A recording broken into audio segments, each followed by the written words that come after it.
Hi, this is Steve. Let's take a look at the Pio Generator in Dynamics GP.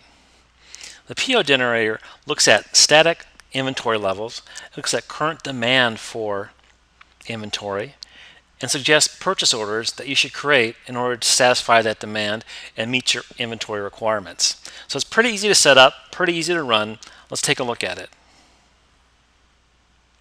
The setup involves going to every item and setting up specific attributes for that particular item having to do with Pio generation. So let's take a look at an item here.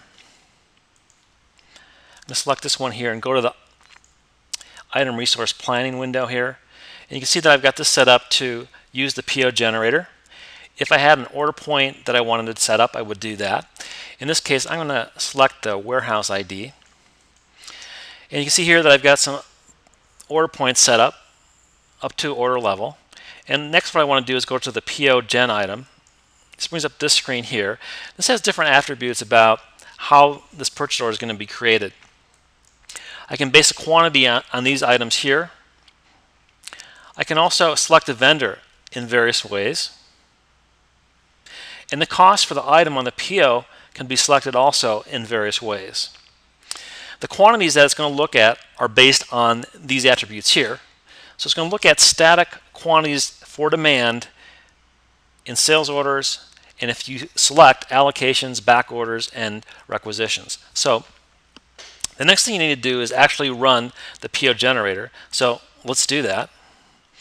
So I'm going to hit OK here and go to purchasing. I'm going to run the Pio generator here, and let's just take a look at a few products. I'm going to select a small range here. And then I'm just going to run the process. So it suggests these two items should be purchased. Now if I want to, I can change the vendor, I can change the price, I could change the quantity if I wanted to. But I'm just going to accept these defaults and then hit generate purchase orders.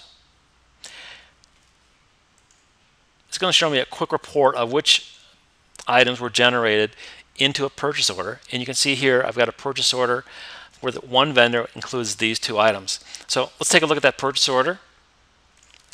Go back to purchasing. Look at the purchase order here. And this was the purchase order that was generated from that process. So here, even here, I can still change the pricing if I want to. So what this allows you to do is easily look at your inventory requirements in your system, look at current demand, and then suggest purchase orders that need to be created, and then actually create those purchase orders for you. The Pio Generator functionality in Dynamics GP looks at static inventory levels, looks at current demand, current requirements in your inventory system. If you want to also include forecasts, you need to step up and look at the MRP functionality in manufacturing. But if you're just interested in what you have right now in your system, the Pio Generator is a good way to start and start planning your purchasing.